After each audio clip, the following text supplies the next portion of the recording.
10 ఏళ్లు నేనే సీఎం అన్న రేవంత్ రెడ్డి 2034 వరకు ఈ సోదరుడు పాలమూరు బిడ్డ తెలంగాణకు ముఖ్యమంత్రిగా ఉంటాడు. పార్టీ విధానాలకు వ్యతిరేకమని కౌంటర్ ఇచ్చిన సొంత పార్టీ ఎమ్మెల్యే. కాంగ్రెస్ అంటేనే కలహాలకు కేర్ ఆఫ్ అడ్రస్ గా మారింది. చిన్న కార్యకర్త నుంచి ఎమ్మెల్యేలు, మంత్రులు, చివరకు ముఖ్యమంత్రి దాకా పార్టీలోని అంతర్గత కలహాలు ఒక్కటొక్కటిగా బయటకు వస్తూ ఉన్నాయి. నాయకులంతా ఎవరికి వారే యమునా తీరే అన్నట్లుగా వ్యవహరిస్తున్నారు. అన్ని జిల్లాల్లోనూ ఇలాంటి పంచాయతీలే ఉన్నాయి. మీనాక్షి నటరాజన్ వచ్చి చక్కదిద్దాలని ప్రయత్నించినా, ఏఐసీసీ చీఫ్ మల్లికార్జున ఖర్గే వచ్చి వార్నింగ్ ఇచ్చినా పరిస్థితిలో మార్పు రాలేదు. ఏకంగా ముఖ్యమంత్రికే బహిరంగంగా కౌంటర్ వేస్తున్నారు. తెలంగాణ ముఖ్యమంత్రి రేవంత్ రెడ్డి జూలై 18న జటప్రోలులో నిర్వహించిన సభలో మాట్లాడుతూ మరో 10 ఏళ్లు అంటే 2034 వరకు తానే సీఎంగా ఉంటానని ప్రకటించారు. ఇవాళ ఈ వేదిక మీద నుంచి చెప్తున్నా, 94 నుంచి 10 ఏళ్లు తెలుగుదేశం అధికారంలో ఉన్నది. 2004 నుంచి 2014 వరకు 10 ఏళ్లు కాంగ్రెస్ అధికారంలో ఉన్నది రాజశేఖర రెడ్డి నాయకత్వంలో. 2014 నుంచి 2024 వరకు చంద్రశేఖరరావు ఈ తెలంగాణ రాష్ట్రానికి బీఆర్ఎస్ అధికారంలో ఉన్నది. 2024 నుంచి 2034 వరకు రాసుకో చంద్రశేఖరరావు, నీ డైరీలో కాదు నీ గుండెల్లో రాసుకో, నీ కొడుకు గుండె మీద రాయి. 2034 వరకు ఈ సోదరుడు పాలమూరు బిడ్డ తెలంగాణకు ముఖ్యమంత్రిగా ఉంటాడు. రేవంత్ వ్యాఖ్యలు రాజకీయ వర్గాల్లో హాట్ టాపిక్ గా మారాయి. కొంతమంది కాంగ్రెస్ సీనియర్ నేతలు అసంతృప్తి చెందారు. ఇక ఎమ్మెల్యే కోమటిరెడ్డి రాజగోపాల్ రెడ్డి అయితే ఎక్స్ వేదికగా రేవంత్ రెడ్డికి స్ట్రాంగ్ కౌంటర్ ఇచ్చారు. రాబోయే 10 ఏళ్లు నేనే ముఖ్యమంత్రి అని రేవంత్ రెడ్డి ప్రకటించుకోవడం కాంగ్రెస్ పార్టీ విధానాలకు వ్యతిరేకం. జాతీయ పార్టీ అయిన కాంగ్రెస్ లో అధిష్టానం ఆదేశాల మేరకు ప్రజాస్వామ్యబద్ధంగా ముఖ్యమంత్రి ఎన్నిక ఉంటుంది. తెలంగాణ కాంగ్రెస్ ను వ్యక్తిగత సామ్రాజ్యంగా మార్చుకునే ప్రయత్నాలను నిఖార్సైన కాంగ్రెస్ నాయకులు, కార్యకర్తలు సహించరు అంటూ పోస్టు చేశారు. ఈ పరిణామం కాంగ్రెస్ పార్టీలో అంతర్గత కలహాలు ఉన్నాయని, అసంతృప్తులు ఉన్నారని స్పష్టం చేస్తుంది. రేవంత్ రెడ్డి వ్యాఖ్యల వెనుకున్న ఉద్దేశం ఏదైనా ఇది ప్రత్యక్షంగానో పరోక్షంగానో పార్టీలోని ఇతర సీనియర్ నేతల ఆశలు, ఆకాంక్షల్ని దెబ్బతీసినట్లయింది. ముఖ్యంగా ఆయన తనను తాను 10 ఏళ్ల ముఖ్యమంత్రిగా ప్రకటించుకోవడం భవిష్యత్తులో ముఖ్యమంత్రి పదవికి పోటీ పడే అవకాశం ఉన్న ఇతర నేతలకు ఒక సందేశం పంపించినట్లయింది. ఇక కోమటిరెడ్డి రాజగోపాల్ రెడ్డి అసంతృప్తికి అనేక కారణాలు ఉన్నాయి. తన సీనియారిటీకి తగ్గ గుర్తింపు, ప్రాధాన్యత లభించడం లేదని ఆయన భావిస్తున్నారా అనే ప్రశ్న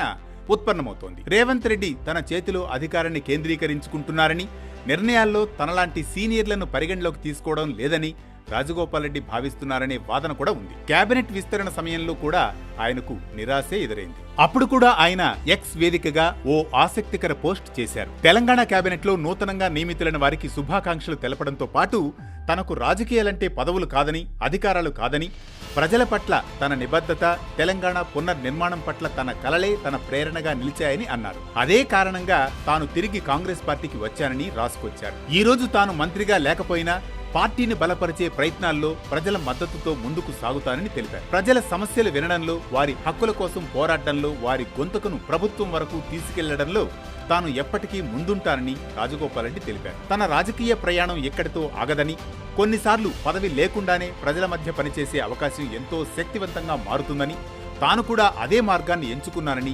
రాజగోపాల్ రెడ్డి రాసుకొచ్చారు. నిజానికి రాజగోపాల్ రెడ్డి, రేవంత్ రెడ్డి మధ్య విభేదాలు ఇది కొత్తేమీ కాదు. గతంలో రేవంత్ రెడ్డికి కాంగ్రెస్ టికెట్ ఇవ్వడాన్ని రాజగోపాల్ రెడ్డి వ్యతిరేకించిన సందర్భాలు ఉన్నాయి. ఇది వారి మధ్య ఉన్న పాత విభేదాల కొనసాగింపుగానే చాలా మంది చూస్తున్నారు. కాంగ్రెస్ పార్టీలో రేవంత్ రెడ్డికి పిసిసి అధ్యక్ష పదవి అప్పగించినప్పటి నుంచి కోమటిరెడ్డి సోదరులు, ముఖ్యంగా రాజగోపాల్ రెడ్డి కొంత అసంతృప్తితోనే ఉన్నారని చెప్పాలి. ఒక్క రేవంత్ రెడ్డి, రాజగోపాల్ రెడ్డి విషయంలోనే కాదు, అధికార పార్టీలో ఇలాంటి వివాదాలు, విభేదాలు చాలానే ఉన్నాయి. ఉమ్మడి వరంగల్ జిల్లాలో కొండా ఫ్యామిలీ ఒకవైపు, మిగతా ఎమ్మెల్యేలంతా మరోవైపు అన్నట్లు ఉంది పరిస్థితి. మొదటి నుంచి మంత్రి కొండా సురేఖ వ్యాఖ్యలు వివాదాస్పదం అవుతూనే ఉన్నాయి. కేటీఆర్ ను విమర్శించే క్రమంలో ఒక సినీ హీరోయిన్ పేరు ప్రస్తావిస్తూ ఆమె చేసిన వ్యాఖ్యలు దుమారమే రేపాయి. ఆ తర్వాత ఇతర ఎమ్మెల్యేల్లాగా పనులు చేయడానికి తాను డబ్బులు తీసుకోనంటూ ఆమె చేసిన వివాదాస్పద వ్యాఖ్యలు అది ఇప్పుడు కాదు, గత ప్రభుత్వ కాలంలో అంటూ తదుపరి వివరణ ఇచ్చుకోవాల్సిన పరిస్థితులు కల్పించాయి. ఇక వరంగల్ జిల్లాలో తన భర్త కొండా మురళి చేసిన వ్యాఖ్యల వల్ల మిగతా ఎమ్మెల్యేలు ఆమెకు వ్యతిరేకంగా పార్టీ వ్యవహారాల ఇన్ఛార్జ్ అయిన మీనాక్షి నటరాజన్ కు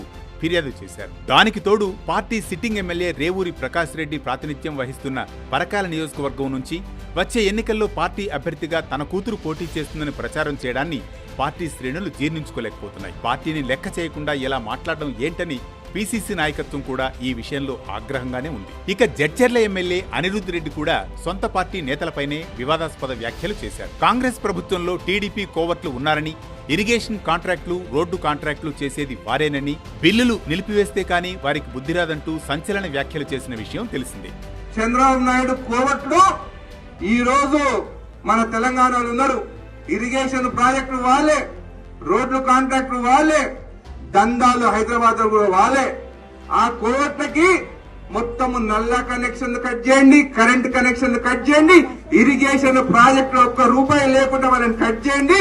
వాళ్ళే పోయి చంద్రబాబు నాయుడు కాలు పట్టుకొని బంగాచల్ల బంద్ చేపిస్తారు.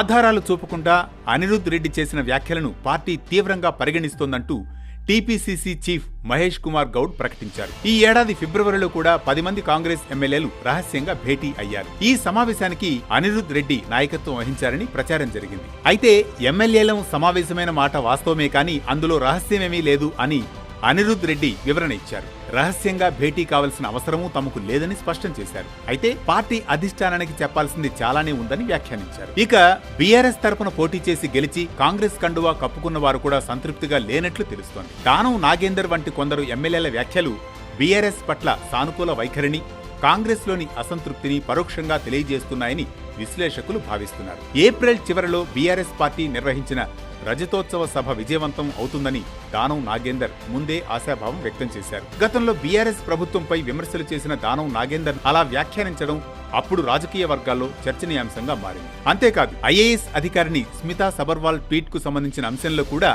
ఆమె కేవలం రీట్వీట్ మాత్రమే చేశారని, ప్రభుత్వానికి వ్యతిరేకంగా వ్యాఖ్యానించలేదని దానం నాగేందర్ పేర్కొన్నారు. కాంగ్రెస్ పార్టీలో చేరిన తర్వాత వారికి తగిన ప్రాధాన్యత లభించడం లేదనే భావన బీఆర్ఎస్ నుంచి వచ్చిన వారిలో ఉన్నట్లు తెలుస్తోంది. అలాగే సొంత నియోజకవర్గాల్లో పాత కాంగ్రెస్ నాయకుల నుంచి వ్యతిరేకత ఎదురవుతుండడం కూడా వారిని కలవరపెడుతున్నట్లు తెలుస్తోంది. జగిత్యాలలో ఎమ్మెల్యే సంజయ్, మాజీ ఎమ్మెల్యే జీవన్ రెడ్డిల మధ్య సయోధ్య దాదాపు అసంభవంగానే కనిపిస్తోంది.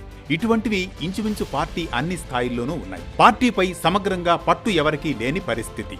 ఎలాంటి వివాదాలు, అంతర్గత విభేదాలు అధికారంలో ఉన్న కాంగ్రెస్ పార్టీకి ఖచ్చితంగా నష్టం కలిగిస్తాయి. పార్టీ ఐక్యతపై ప్రజల్లో సందేహాలు తలెత్తుతాయి. అధికారంలో ఉన్న పార్టీలో ఎలాంటి అసంతృప్తులు బయటపడడం పార్టీ ప్రతిష్టకు భంగం కలిగిస్తుంది. జూబ్లీహిల్స్ ఉప ఎన్నిక, స్థానిక సంస్థలకు ఎన్నికలు ముంచుకొస్తున్న వేళ ఇవన్నీ సరిదిద్దకుంటే పార్టీ పరిస్థితి ప్రమాదకరంగా ఉంటుంది. ఇప్పుడు నాయకుల మధ్య సామరస్యాన్ని సాధించడం హైకమాండ్ ముందున్న పెద్ద సవాల్. రేవంత్ రెడ్డి 10 ఏళ్లు సీఎం అనే ఆకాంక్షను చేరుకోవాలంటే ముందుగా తన సొంత పార్టీలోని మద్దతును కూడగట్టుకోవడం అత్యవసరం. లేదంటే ఈ అంతర్గత కలహాలు రేవంత్ రెడ్డి ప్రభుత్వానికి, కాంగ్రెస్ పార్టీకి రాజకీయంగా ప్రతికూలంగా మారే అవకాశం ఉంది.